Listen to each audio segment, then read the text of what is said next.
Well, hello there, and welcome to another episode of Storytime. On today's episode, we're going on some road trips with 5 allegedly true stories. If you haven't followed me on my social media yet, then you'll know I just recently went on my own road trip, so I thought as a fun theme, we would go ahead and do some road trip stories. But yeah, other than that, if you haven't checked out my merchandise, then make sure you do that. I've got some awesome designs that I know you're going to love. But with that out of the way, let's get in our cars and let's go ahead and go exploring, shall we? Number 1. Here's a little bit of background information on myself. I'm currently 19 years old and live in a small town in Oregon. This takes place back in the mid 2000s. I decided to go visit my sister, who was living in Pennsylvania at the time. My sister Taylor was a little bit older than me. Well, I say a little bit, but she was 27, and she was already living out on her own. I went to visit her because she had planned on going on a road trip to visit me. It sounded like a fun idea, and I wanted to go as well. I ended up calling her a week before and telling her, "Hi, Taylor. Since you're gonna be visiting me, why don't I fly over there and stay at your place for a week? That way we can do all the things we want and we can come back together. What do you say?" Wow, you know what? Why didn't I think about that? That's a great idea. I'll go ahead and show you all the sights around here. Then we can go ahead and go on a road trip. Finally, we can go visit some national parks and other landmarks too. From there, we can go back to Oregon. That's what I ended up doing. I left on a Friday afternoon and spent the following week with my sister in Pennsylvania. During that week, we prepared for our road trip while enjoying all the amazing sights in her town. Finally, we started our little vacation. It would soon turn into an experience that we would never forget. We ended up taking the longer route as we went to go visit the Great Lakes first. This was actually something that we wanted to do for a while. From there, we crossed the usual states. We go through Minnesota, North Dakota, and Montana. You bet that we visited a bunch of national parks, and we even took the time to sightsee as well. Some days we chose to stay in the car, and on other nights we chose to stay in small motels. Where this experience takes place, it was somewhere in Montana. We were driving down this deserted-looking highway. I'd say it was about 10 p.m. at the time. We were at a point on the road where we barely saw any rest stops. I think the last one we had noticed was about 50 miles away. Another thing we hadn't noticed was we hadn't seen another car in a long time. The last time we saw a car was about an hour ago. We wanted to find a place to rest since it was getting late, but we hadn't seen any signs for a stop in a while. Also, it's worth mentioning that a lot of these stops weren't really towns. They were more like places that you could fill up your car and buy some snacks at a small little convenience store. By this point, we're both pretty tired and looking to stop somewhere for the night. If you've ever driven for hours at a time, it can get pretty boring, even when you switch every few hours. As we continue driving, we're hoping to find an exit so we can rest. Finally, we can see a sign that tells us there's a rest stop in a few miles. After what seemed like forever, we finally see the exit and start making our way down this lonely road. I'll admit, me and my sister were pretty nervous. As we're leaving the highway, we're also leaving behind what little light source we had. There were a few lights on the highway, but out here now, it was completely dark. The thing is, we needed to fill up our car, so we really had no choice. This area honestly looked abandoned. It was like your typical place in a suspenseful movie. The only source of light we had seen was from the station up ahead of us. Even then, the lights themselves were pretty dim. They kept turning on and off every 20 to 30 seconds. As we're approaching, we only saw 2 cars parked. One was out in front, the other was to the side of this little building. When we arrived, we cautiously looked through the windows before exiting. Slowly, we walk up to the doors and open them. You can hear the sound of the little bell as the doors opened, and we are welcomed with a cool air conditioning. At the front counter was an older-looking man who welcomed us inside. He seemed friendly enough and even offered us a free cup of coffee. "Good evening. It's nice to have some visitors this late at night. Here, have some coffee on the house. So, what can I help the two of you with?" "Oh, well, we just needed to fill up our car, that's all." "Hey, do you know whose car's on the side of the building?" He seemed confused about it. He told us he had no idea whose car that was. "Well, if I had a guess, it's probably just someone that decided to camp out here for the night, that's all." I guess it did make sense. We thank him for everything and we pay him. From there, we exit and start walking back outside. I so happened to look to the corner and noticed a little light inside the car was turned on. Inside, I saw what looked to be two people who just sat there staring at us. I didn't mind them in that moment, but I did find it weird. We quickly fill up the car, then get back inside to leave. As we start exiting this small station, my sister points to something in the rearview mirror. "Wait a minute, is that car following us? Weren't they just parked back at the station like a second ago?" Yes, it was weird. They didn't even have their lights on anymore. I put the window down, and sure enough, I could hear this car following us. It was really just this old suspicious-looking van. As we keep going down this lonely road, they are now starting to get closer.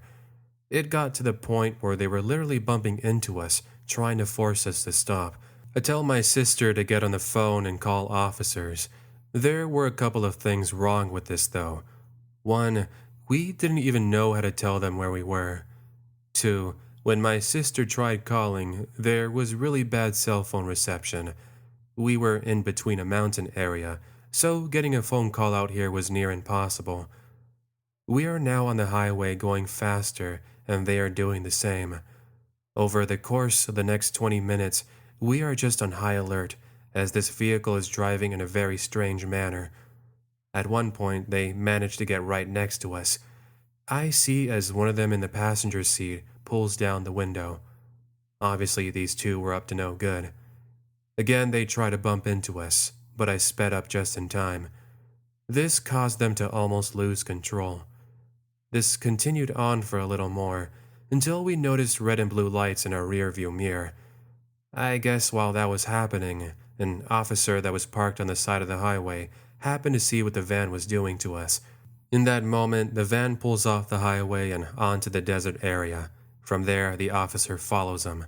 We take this opportunity to keep on driving. Initially, we were pretty tired, but I guess with the mix of coffee and adrenaline, we kept on driving for another couple of hours. Finally, we actually found a small motel where we ended up stopping for the night. We never did find out more about what happened. We woke up the next morning obviously shaken, but we soon tried to forget about it over breakfast. Thankfully, we made it to Oregon without any more occurrences. Me and my sister will never forget that night. I'm actually planning on going on a road trip with my kids soon, but I think that this time we'll choose to avoid old abandoned rest stop areas, at least for now. Number 2. This story took place back in the 1990s.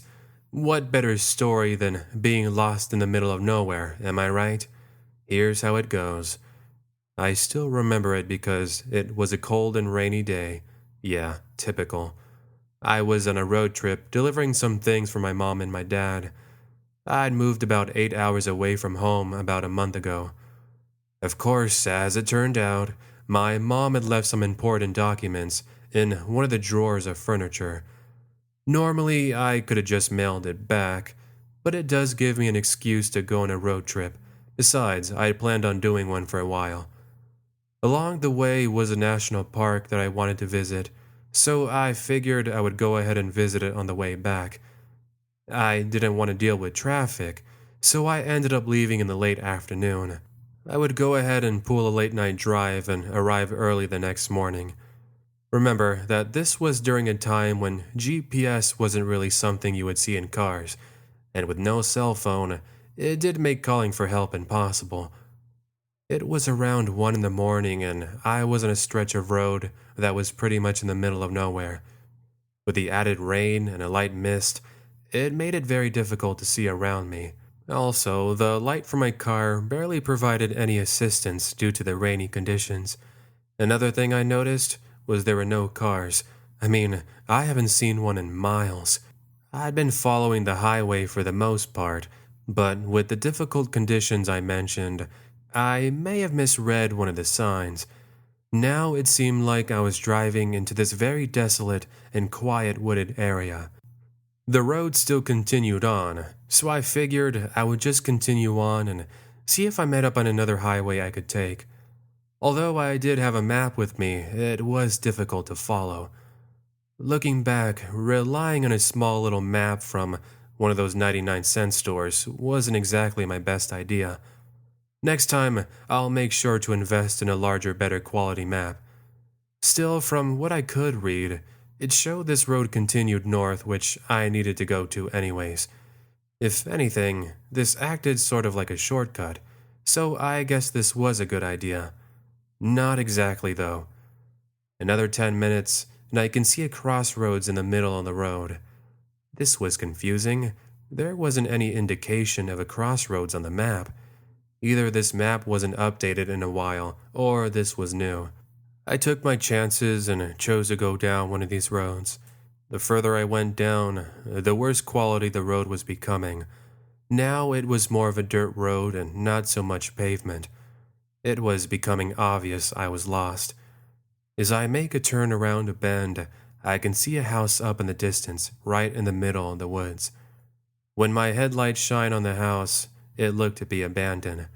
Some of the windows were destroyed and the front yard was dirty. I did see a car there, so I thought maybe somebody was home. Hey, it was a possibility, right? The road is coming to an end here, so left with no other options, I start turning my car around to prepare to go back. As I'm doing so, my car gets stuck in the mud. Great.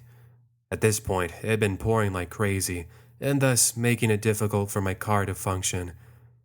I happened to look through my rearview mirror, and I see my car was indeed stuck. What happens next makes me so thankful the car had gotten free. When I did look in the rearview mirror, I saw what looked to be a couple of shadows moving near the house. Of course, with the lighting, I just assumed I was seeing things. I paid closer attention, and now I started realizing that there was a couple walking over to my car. Another thing I noticed was what sounded like barking. I now see as a dog is heading over to my car, barking like there is no tomorrow. Immediately I locked my car, concerned on what these two were up to. Soon I'm hearing the dog scratching at my door, desperately trying to get to me. It was now that I can see the couple better. They looked old and had dirty clothing on. Assuming they lived out here, I was really starting to begin to lose it. It seemed like now my car got the brilliant idea to get going, because now my car was moving. I joke about it looking back now, but I always tell myself that by them doing that, it convinced my car to get going. As I'm driving away, I can see them running back to the house. Finally, I thought this was the end. I could finally get out of there and go back to the main highway. There was no way I was going to take a chance and go down the other path. I was still trying to be careful not to get my car stuck again until I made it back to the paved section of road. By now it's almost 2 in the morning, but I finally did see a couple of cars. Another great thing was that the rain had finally stopped, and the mist from earlier was going away. Now that I was able to read the signs correctly, I stay with the other cars until eventually I see a stop for a small town. It's 3 a.m. at this point, and I desperately needed a break. I turned off onto the off-ramp, but I noticed this time there was plenty of lighting. No more woods, no more middle of nowhere, just a large town with plenty of lights. I do make it to a small little station where I was finally able to check my car. Sadly, there was a large dent on the side of the car from earlier. I would later get this fixed. I walked inside the convenience store and ended up mentioning what had happened to me to the cashier. He laughed about it a little bit and then told me, "Yes, you need to be more careful which roads you take. A lot of people live out here in the middle of nowhere and they're not exactly too friendly. You should consider yourself lucky." Thanks for pointing out the obvious. I paid for my things and ended up staying in a small little motel. After everything I'd gone through that night, I really wasn't in the mood for driving. I woke up at around 9 a.m., then continued on until I made it to my parents' house. Obviously, my parents wanted to know where the dent came from, so I ended up telling them too. In the end, I chose not to go to the national park, and instead, I left my car with my parents. To return home, I ended up buying a plane ticket. My parents got the car fixed for me and sold it for me. They sent me the money and I ended up buying a nicer car. Still, one of the more concerning moments in my life, but I did get a new car out of it in the end, so I guess that was a good thing. Number 3. This occurred back in the early 2000s when I went on a road trip with my friend Robin. I'll give you some background information to lead up to what happened. Both of us were avid photographers, and we're really into taking pictures of the wilderness. We spent many hours building our portfolios with pictures from the mountains, the woods, and the ocean. Something we really haven't done was go into the desert and take pictures of the landscapes out there. With that mindset, we planned on taking a trip to Utah. Utah, for those who don't know, is well known for its state parks and beautiful deserts. So with that, we both ended up planning our next trip. We were both working different schedules, so getting vacation at the same time did take a while. Finally, after about a month, we both were able to get the same time off.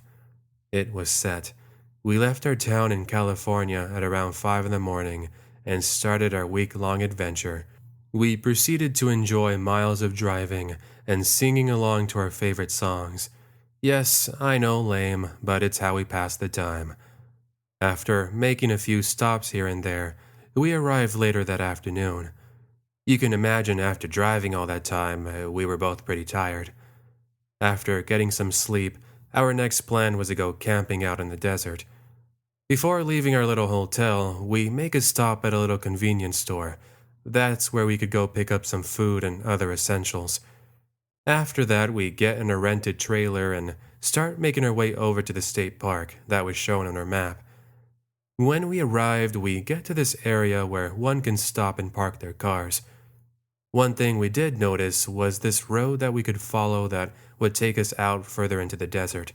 We really didn't feel like walking all the way out there, and so we would drive along until we found a spot to camp. Something that came to my attention was this dark unmarked van that was parked in that area. It was the only car there, and it was the only one we had seen the entire time. As me and Robin were driving out into the desert, we noticed it started following us. We did find it strange that it had been doing this, but after a while they turned to the side and drove off into the distance. Weird, but just remember that van will come into play later on in the story. We kept on going for about 10 minutes until we're essentially out in the middle of nowhere. Around us, there were miles and miles of desert, with the occasional small trees. Out here as well, we were able to see all these beautiful natural rock formations, sort of like the ones we'd seen in movies and read about in books. At this point, it's around noon, and so we decided to stop by one of these rock formations. It provided natural shade, which would work wonders for us.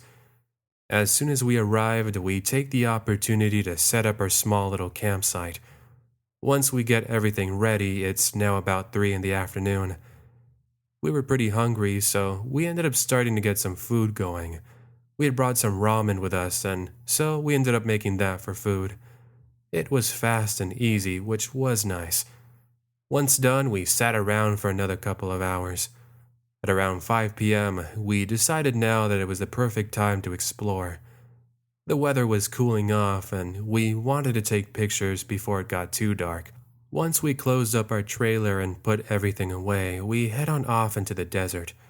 We walked for about another 15 minutes until we arrived at this small little canyon.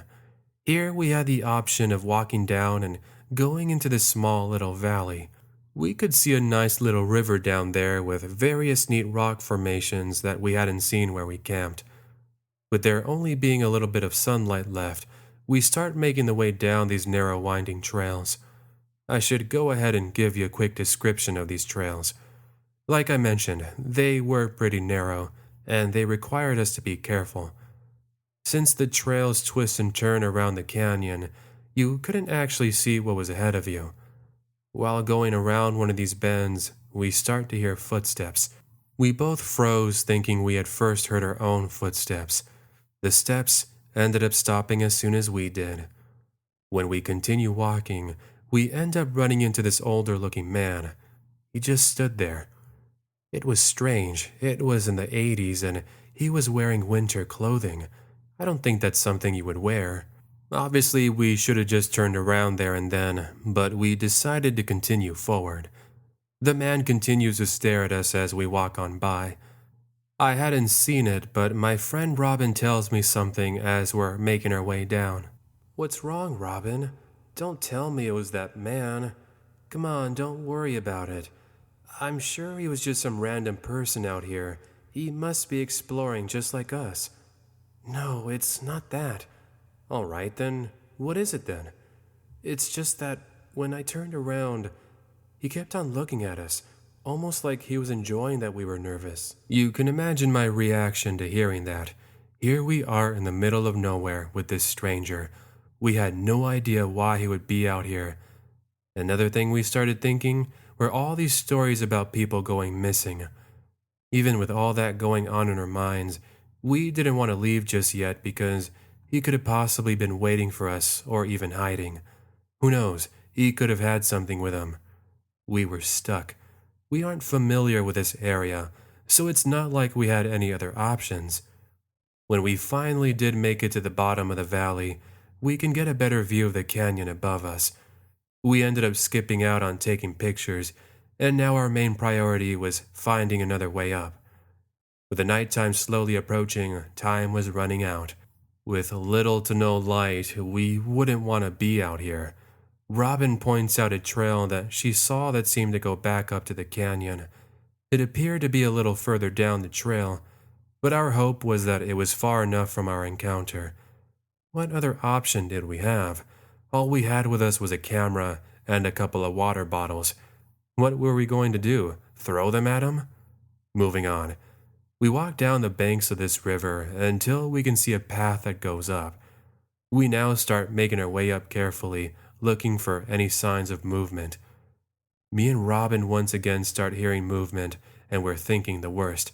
It turned out to be a couple of birds that were moving around in the trees. Eventually, we did make it to the top with no signs of our stranger friend. This trail wasn't too far off from where we originally descended, and so we didn't have to worry about walking too much. The only issue was that at this point, we only had about, I'd say, 30 minutes of sunlight left. With little light left and this walk ahead of us, we waste no time. By this point, we had tried our best to ignore what had happened earlier until we can see our trailer. The only thing now was that there was something else we saw. Remember that unmarked van we had seen earlier in the day? Well, now it was conveniently parked close to our campsite. Instantly, we put two and two together. We weren't about to just walk over there. Even if they welcomed us with cake and flowers, we wouldn't dare go there. Instead, we ended up hiding behind some rocks and watching for a while. By now, it's dark and we had no source of light with us. Eventually, our eyes adjusted to the lighting and we could see a little bit better. The van just sat there with its lights on until we can see them turn it off. From there, we both watched as two people stepped out and started walking over to our trailer. We couldn't really see what was going on, but it seemed like they were trying to make their way inside. We watched as they kicked at the trailer door, but they were unsuccessful. After what seemed like an eternity, they get inside their van and start driving away. That was really strange, but we didn't want to stay out here any longer. When we noticed we no longer saw the van, we quickly make our way over to the trailer. With our key, we now get inside and start making our way out of there. Both of us thought about how strange this day was and couldn't really begin to imagine how much worse it was going to get. Eventually, we started to notice something was wrong with our trailer. We ended up pulling off to the side of the highway, and when we got out, we noticed a bunch of marks in our tires. Here we can hear the sound of air coming out. Now, these marks weren't just from any random rocks or something. This was done by someone. That's when we started thinking about the two from earlier. I'm sure they were the ones that did it. With no cell phone, we walked about half a mile until we found one of those call boxes.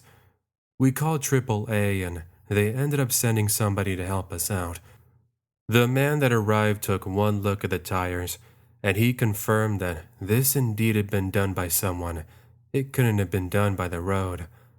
Looking back on all of this, I really do wonder what those two were up to. Had we been inside the trailer, who knows? Either way, we never did see them again. Number 4. This happened a few years ago. I'd gone on a road trip with my then girlfriend Alexis. She's now my wife. Anyways, we drove for about 2 hours to go to an amusement park we'd always wanted to visit. It was her birthday, and I promised as a birthday gift we would end up going. On a Friday morning, we made the 2-hour trip north until we had arrived in town. Here we checked into a hotel and we proceeded to enjoy the day there. We wanted to spend that Friday at this nice fancy hotel before dedicating Saturday to the amusement park. At the hotel, we spent some time in the pool and even at the spa. At night, we enjoyed a wonderful buffet of seafood and other delicacies. Saturday morning, we woke up and we proceeded to head on over to the park. As you might imagine, it was pretty busy that day. There was a water park inside, and that's where we ended up spending the majority of the afternoon. Finally, having our fill of the park, we ended up going back to the hotel to rest. We were going to spend Sunday there as well, but I ended up getting a call from my boss. Hey, I know this is last minute, but I'm going to need you to come into work Monday morning. We have a lot of things we need to take care of, and I want everybody here to help out. It was a bummer. We wanted to spend another day out here, but work was important. Alexis understood and said we could return now if we wanted to. I worked at an office that handled paperwork, and I knew I needed at least a day to get everything ready. A bit disappointed, I'll admit, but we ended up leaving the hotel at around 8 p.m., and were soon on the road at around 8:30. I didn't mention this earlier, but I will now. When you drove into town, you were surrounded by people and traffic. Even just being 10 minutes outside of town, you were pretty much in the middle of nowhere. All around us were just fields and deserts. On top of that, we hadn't really seen any cars on our way here. Now at nighttime, there was even less traffic. Still, even with that, Alexis puts our address on her phone, and we start heading back the way we had arrived. Going back, we had to go up this desolate and quiet mountain road with woods on both sides. It wasn't as bad when we drove here, but at nighttime, with literally the only light from our car, it was a bit eerie. As I was busy driving, I didn't notice this one important detail. Alexis was actually the one that pointed it out to me. It seemed just as we filled up our car, there had been another vehicle that was following ours. She tells me to look in the rearview mirror, and I noticed it as well. I did recognize it, and I do remember seeing it back at the station. I could tell she was feeling a little bit nervous about it, but I just ended up telling her, "Don't worry, honey. I'm sure it's just somebody that needs to go the same way as us. Remember, it's summertime. I know we haven't seen any other cars, but they probably just have to go the same way as us." That seemed to calm her down a little bit. Even with that, I'll admit that I was feeling a little bit uneasy myself. I mean, it's one thing to be driving the same way as us. It's another thing to be driving so close to us. I wasn't sure what their problem was. I just ended up slowing down.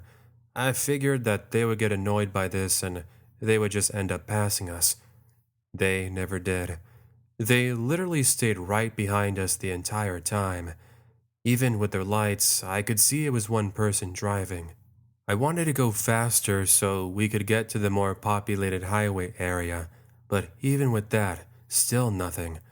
Seriously, I had no idea what his problem was.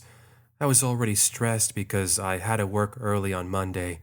If anything, I was getting more annoyed by the minute. After what seemed like an eternity, but more like 10 minutes, we reached the main familiar highway.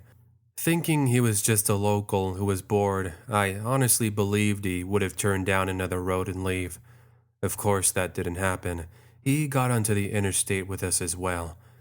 Even here on this highway, it's the same thing. Again, I repeat the process of slowing down, but no dice. Was really hoping we would have seen more cars by now, but still, we're all out here on our own. Alexis's concerns soon turned into frustration, and I could see it on her face. One thing I know from her is not to make her angry. For her to be acting like this, I knew she was serious. Still, we were reminded with not knowing if he had anything with him. You just never know, and you always hear about these sorts of stories. Alexis ended up doing something I never thought about. She pressed the horn, hoping that would act as some sort of distraction. That, or maybe that would display the message that we weren't playing his silly games. Surprisingly, that seemed to have worked. Way to go, Alexis. We watched as he slowed down to the shoulder and turned his lights off. Finally, it seemed that it was all over, but we did find it weird that he would turn the lights off. We take the opportunity to get out of there, and soon we put on some music to get our minds off of it. By this point, we're about 20 minutes away from home. We now saw the familiar sights and were even soon joined by other cars. That made us feel a lot better now. Eventually, we started passing the cars until there was almost nothing. Once again, we're all alone. But something happened that literally surprised us. Remember our mysterious car friend from earlier? Well, just behind us slightly was the same familiar dark car. Suddenly, he turned the headlights on just like that. My best guess was that this entire time, he had been strategically following us with the lights off. He must have just been far enough where we wouldn't have been able to see him. I took one look towards Alexis, and we both sort of just nodded at each other, confirming our assumptions. I could see a larger vehicle ahead of me, and I tried to make my way closer. Ahead of me, I could see a larger vehicle, and that's when I started getting closer to them. After some quick maneuvering and quick thinking, I was able to get around this other car. With this new car, our stranger friend ended up slowing down. I'm pretty sure the person in the other car was able to tell what was going on because they had stayed there the entire time with us. We did eventually make it into town, but we didn't go home just yet. I wanted to make sure he wasn't following us because I didn't want him knowing where we were living. After driving around for another 15 minutes, taking various turns and going down dark alleys, we had no longer seen him. Finally, with him gone, we go back home where I immediately put the car in the garage. I ended up calling an officer friend and I explained the entire situation. Honestly, I wasn't sure if there was anything they could do. I never did hear anything back, so I don't think they ever did find him. I don't know why, but in all that time, we hadn't thought about getting the license plate number. I think we were just so caught up with all the commotion that we hadn't thought about that. Number 5. This was a couple of weeks ago. I wanted to do something different for a change. I was living in a small college town, in a dorm that was just off of campus. Apart from studying and events that happened on campus, there was almost nothing to do in the summer. The once joyful and busy school turned into the complete opposite in the summertime. I think most people wanted to spend their summer break at the beach, or maybe even back at home. This put me in an interesting situation. Because I had no reason to go home, I really had nowhere else to go. There were still a few students that stayed over the summer, but for the most part my friends had returned back home. Not that I could really blame them. This left me with really not much to do. Because I was so busy during the semester, studying and working on projects, I hadn't really been able to enjoy one of my favorite pastimes, exploring and adventuring.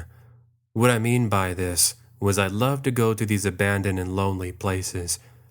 There is just something so fascinating about them that I absolutely enjoyed.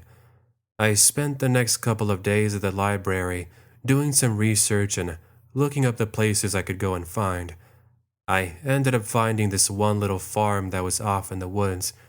It was about an hour from town, but it has you going down these very lonely and old roads. Out here, I can just imagine how little traffic I would find. Still, it sounded like a plan. It could be like my own little road trip.